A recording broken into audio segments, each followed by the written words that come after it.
Yes, welcome students. In last lecture we discussed why sway occurs, sway analysis. I remember we have discussed the same thing while discussing our approach in slope deflection method. Now why sway occurs, there are three main reasons. First is if there is geometric unsymmetry in a frame, sway occurs. If there is material unsymmetry or sectional unsymmetry, that is either E is different or I is different, sway occurs. And if the supports are unsymmetrical, sway occurs. So geometric unsymmetry means if one of the columns is of higher length than other column, then sway occurs. The sway takes place. Sway is a horizontal displacement or the lateral displacement along the beam, that is called as sway of the frame. Material or sectional unsymmetry, if the material is different, it is a rare case that one of the columns is made up of steel and other columns is made up of concrete. It's a rare case. But if material unsymmetry is there or sectional unsymmetry, that is the sections are different. Section for one column is different, section for another column is different. It may be possible. So this is quite frequently occurring case. So sectional unsymmetry, for example, this column section is different, moment of inertia is I. For this column section is different, moment of inertia is 2I. So in this case also sway will occur. And last condition is end conditions unsymmetry, where one of the supports is fixed, another support is hinged. In that case also sway occurs. So in this particular discussion we are going to discuss about sway analysis of frames. It is very important to understand sway analysis from the point of view of analysis by Carney's method. We are going to introduce Carney's method in our next lecture, so it is very important to understand sway analysis. Let us discuss the second point. Let us consider the frame having AB column of 4 meter length, BC beam of 3 meter length loaded with 12 kilonewton per meter uniformly distributed load, and CD of 2 meter length. Let us say moment of inertia for AB is I, moment of inertia for CD is I, and both columns have got same section, and moment of inertia for BC is 2I. This beam has got some different section, and moment of inertia with respect to this is 2I. So analyze using MDM and draw BMD. This is what is expected by the students using sway analysis. You can find similar number of numericals in our Rashtrasant Tukadoji Maharaj Nagpur University examinations. Now, I have considered any arbitrary direction of sway. I have considered that sway will occur towards right hand side. Let us say this is delta, that sway will occur towards right hand side. Any arbitrary direction of the sway, that is what I have considered, that AB will deflect in this direction, CD will deflect in this particular direction. So this is the sway that will take place.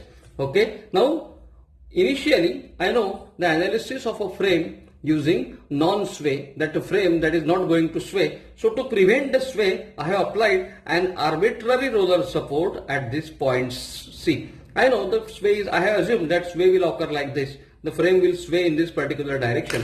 So to prevent it, I have assumed an arbitrary roller support which is at C. Arbitrary roller support at C, so that the sway is prevented. All of you will agree with me that in this case the BC beam is not going to get deflected towards right or towards left because it is supported by arbitrary support. Now this is the classic example of non-sway analysis, and we know how to carry out non-sway analysis. So the first step is I have prevented the sway. I have assumed the sway and I have prevented the sway by applying one arbitrary roller support. So naturally I have calculated the distribution factors. This is the classic example of non-sway analysis. I have calculated the distribution factors, and I know the relative stiffness of any member where neither end is hinged is I by L, and relative stiffness of any member when either of the ends are hinged is 3I by 4L. In this case, AB, BC, CD, all the members are of fixed. A is fixed, B and C are internal joints, they are considered to be fixed, and D is also fixed. So all the members are fixed members. So the first rule applied, neither end hinged, I by L, I by L, I by L.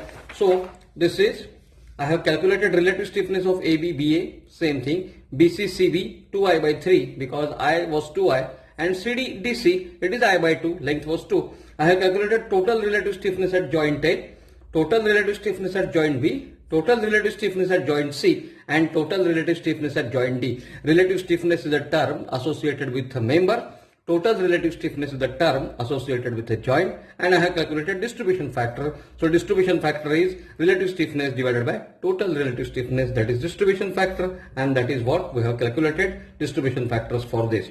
Now fixed end moments, I know AB and BC, member AB and member BC are not loaded along the members, so that is why fixed end moments AB and CD are 0.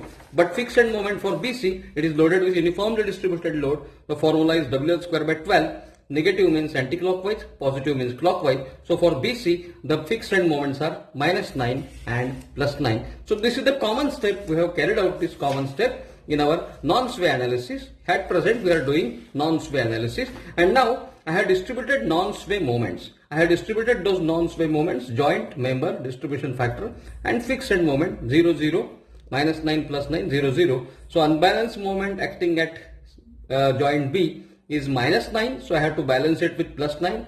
Unbalanced moment acting at joint C is +9, I have to balance it with -9. So I have distributed this 9 in terms of distribution factor, in multiples of distribution factors in the member BABC. I have distributed this -9 in proportion to distribution factors with CBCD, and I got this particular values. Now I need to carry out half to A, half to D, because A and D are fixed, half from BC to C and half from CB to B, because B and C are both considered to be fixed, and that is how I have completed my first iteration.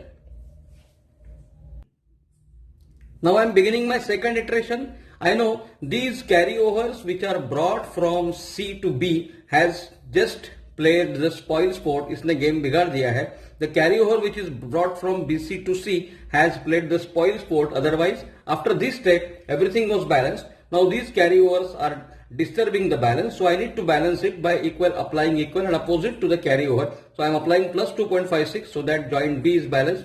I am applying minus 3.28 so that joint C is balanced. Again, I will distribute this balance in proportion to the distribution factor. I will distribute this balance in proportion to the distribution factor. And again, in the second, this is first iteration. In the second iteration, I will take the carryovers from BA towards A because A is fixed, BC towards C because C is fixed, CB towards B because B is fixed, and CD towards D because D is fixed. So here my second iteration gets completed. Now look at this. At the end of second iteration, the balance is the carryover. Inverse of the carryover needed to be applied. Again, this in ulta carryover का हमको apply करना पड़ेगा, and I need to distribute this in proportion with the distribution factor. I need to distribute this carryover in proportion to the distribution factor, and I know, all of us know that after the third step, I have to stop at distribution. I have to stop at distribution. So we have stopped at distribution, and I have added all the fixed end moments with carryovers, all the fixed end moment with distribution and carryover, all the fixed end moment with distribution and carryover. So I got it. I got non-sway moment at AB is plus 1.55, plus means clockwise, plus means clockwise. Non-sway moment for BA is plus 3.37, plus means clockwise, minus 3.37 anti-clockwise. I know summation of moment at joint B is equal to 0. That is what is my condition says. End condition says it is getting satisfied. So that is all right. Summation, this plus means clockwise. MCB is plus 5.68. MCD is minus 5.68. So it is anti-clockwise. This means summation of moment at joint C is equal to 0. My end condition is getting satisfied. And MDC is minus 2.63. That is anti-clockwise. So all my end moments are calculated. But I know this is non-sway moment distribution. This is not sway moment distribution. I have stopped the sway of the frame by applying arbitrary roller support at this point. I have stopped this way by applying arbitrary roller support, and here the moments that what I have got, they are non-sway moments. So next step is I am just showing these moments on this structure. 1.55 clockwise, 3.37 clockwise, 3.37 anti-clockwise, 5.68 clockwise, 5.68 anti-clockwise, and 2.63 clockwise. Now I am drawing the free body diagram of AB. I am drawing the free body diagram of AB. So AB 3.37, 1.55, and now I need to calculate this HB. If I want to calculate HB, this summation of moment at A is equal to 0. I will take summation of moment at A is equal to 0. So the HB into 4 is equal to 1.55 plus 3.37, because HB into 4 is anti-clockwise, is equal to clockwise moment. So that is equal to HB, I got 1.23 positive, and similarly I will calculate this HC. Similarly I will calculate this HC. This HC into 2 plus 5.68 plus 2.63 is equal to 0. Therefore HC into 2 is equal to minus 5.68 minus 2.63. HC comes out to be negative. Negative means I am just showing HB comes out to be positive. This means assumed direction of HB is right. Assumed direction of HB is acting towards left, that is right. HC comes out to be negative. This means assumed direction of HC is wrong. HC should be acting towards right. So HB plus HC, I can calculate the net sway force, the force that is causing the sway on the frame. This is the frame. This is the net sway force is equal to 4.15 acting towards right minus 1.23 acting towards left. That is 2.92 is the net sway force. I have calculated the force that is causing the sway. Initially I have prevented the frame from sway, but I know the reactions, if I remove that particular support, अगर मैं ये support को remove करता हूँ, initially what I have done, I have prevented the sway by applying this. But if I remove this, what is the sway force that is causing the sway? That sway force I have calculated is 2.92 kilonewton. Now, you are using principle of superposition. Principle of superposition says effect of number of forces acting on the structure is equal to addition of individual effects acting effects due to the forces acting on the structure. So I have considered the effect of non-sway forces, applied forces. Now I am going to consider the effect of sway force only, and then I will add these two non-sway moments and sway moments to get the final end moments. Now in this sway moment, what I am going to do, I am removing all the forces and I am applying only the sway force acting on the structure. I am applying only the sway force of 2.92 kilonewton acting on the structure. So this is what I have applied, 2.92 force. I have removed all other forces, and now I will find out the moments due to this 2.92 kilonewton, and I will distribute those moments once again. So in our sway moment distribution, we have to carry out moment distribution twice. So the problem becomes lengthier. So I have to distribute these moments once again due to this 2.92 kilonewton and add this moment with respect to non-sway moment. They are non-sway moments and these are the sway moments. If I add non-sway and sway moments, I will get the actual moments. Now, I don't know, due to this forces, due to this force of 2.92, the frame will definitely sway like this. I have assumed that this deflection is delta. I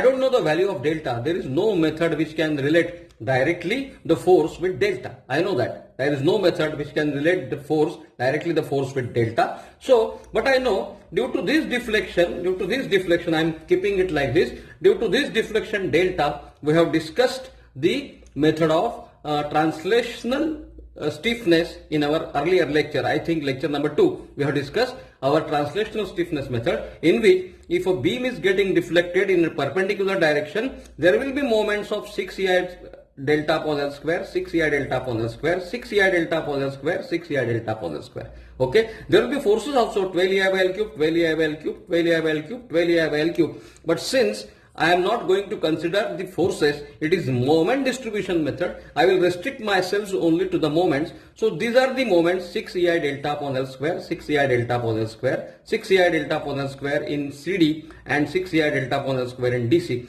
For BC, there will be no moment because there is no perpendicular deflection to BC. We must understand this particular condition. This delta is happening a perpendicular deflection to AB and CD, and that is why there will be MAB, MBA, MCB, MCD and MDC. MBC and MCB will not get affected. There will be no moments in MBC and MCB. Okay, D, MCD, MDC, MAB, MBA, these moments will be there. Now my friends, I know this length is 4, so denominator will be 16. I know this length is 2, so denominator will be 2. So I will take 2 and 16. I will take a proper value of EI delta, so that I can get some proper numerical value of these moments. Let us say I assumed EI delta equal to 16. Somebody can assume it 24. Somebody can assume it 32. No problem. You can do it in multiples of 2 or you can do it in multiples of 16. No problem. I have assumed it as 16, but don't assume it very less, because if you assume it very less, then these moments will be very less, and while distributing the moments we can end up only after the first iteration, because the carryover is very less, because in our distribution and carryover we are considering only 2 decimals, and that is why take care that assume proper value of EI delta. One can assume it 1600, one can assume it 100, no problem. I have assumed 16, so I have put the value of EI delta equal to 16, 6 into 16 divided by 16, so it is 6, 6. 6 into 16 divided by 4, it is 24, 24. So these are the moments. MAB is minus 6, MBA minus 6, minus because it is anti-clockwise. I know if the deflection is downwards, the moments will be anti-clockwise. Right downwards, the moment will be anti-clockwise. If you have forgotten this, you must refer to the second video that we have uploaded on translational stiffness at our YouTube channel. Right? So this is minus 6, minus 6, minus 24, minus 24, MAB, MBA, MCD, MDC. These moments are obtained by assuming any arbitrary value of EI delta equal to 16. If someone assumes EI delta equal to 100, these values will vary. If someone assumes EI delta equal to 32, these values will vary. This is any arbitrary value I have considered. So I have considered this arbitrary value and I have just indicated these moments. Now I am going to distribute these moments. Once again, joint member, same thing, distribution factor is going to remain the same because the frame is same. Now I am just writing the fixed end moment. MAB is minus 6, MBA is minus 6, MBC CB 0. There is no effect on BC member because there is no perpendicular deflection on BC. MCD is minus 24, MDC is minus 24. So I am just applying the balance at B, I am applying the balance at C, distributing the balance at B, distributing the balance at C in the proportion of distribution factor, and then carrying over the distributions from BA to A, BC to C, CB to B and CD to D. Half of will be carried over because all the joints are considered to be fixed. So I am carrying out 3 iterations and I am getting these sway moments. I know these are not real sway moments. I have assumed EI delta equal to 16. That is why I am getting these values. If somebody assumes EI delta equal to 32, some different values we will get. These are not real moments. These are arbitrary moments depending on what EI delta I have assumed. Now my friends, I have obtained this. We have discussed. I have obtained this just by assuming EI delta equal to 16. Now I am going to show it once again. I am going to show it once again on the structure. 6.11. This is what I have assumed as MAB. Okay, sway moments. Minus 6.06, that is MBA. MCD, the MCD I have assumed is minus 13.54 and minus 19.31, minus 13.54, minus 19.31. And again I am calculating HB and HC. These are HB and HC values with respect to arbitrary EI delta equal to 16. So I have again calculated this HB value. It comes out to be 3.04. I have again calculated HC value, that comes out to be 16.42. So my total sway force in this case, in my EI delta equal to 16, my total sway force S dash is equal to 19.46 acting towards right. If somebody assumes EI delta equal to 32, his total sway force will vary. Her total sway force will vary. Now actual sway force is 2.92. Actual sway force is 2.92, but the sway force with respect to EI delta equal to 16 comes out to be 19.46, and that is why we need to apply correction factor S upon S dash. Both are acting in same direction, so S upon S dash comes out to be 0.15. Now that correction factor, I will apply correction factor over here. Now for EI delta, if somebody assumes EI delta equal to 100, correction factor will vary, and these moments are also varying, correction factor also varying. So naturally final sway moments will be the same. The one who will assume EI delta equal to 16 and one who will assume EI delta equal to 32 or 100 or whatever it is, maybe the sway moments are different and correction factor will definitely vary, and that is why the final sway moments must be same for any EI delta you assume. That's why you can assume any EI delta. So final sway moments are sway moments multiplied by correction factor. This is what I have got, final sway moments for this. Now I know non-sway moments. I have just copied it from my first table. Non-sway moments. Yes, non-sway moments from the first table, and addition of sway moments and non-sway moments will give me the final end moments. It is plus 4.063. 0.63. It is plus 2.47 minus 2.47. Plus means clockwise. minus means anti-clockwise. It also should satisfy the condition that summation of moment acting at B is equal to 0, summation of moment acting at C is equal to 0, and then I have just shown these moments on the final structure. All these final moments, plus means clockwise, minus means anti-clockwise, and once I know this, I can plot the bending moment diagram for the particular frame. All of us are well versed of drawing bending moment diagram for the particular frame. I hope you have understood about sway analysis in details, and then next lecture we are going to discuss application of Carney's method. Thank you.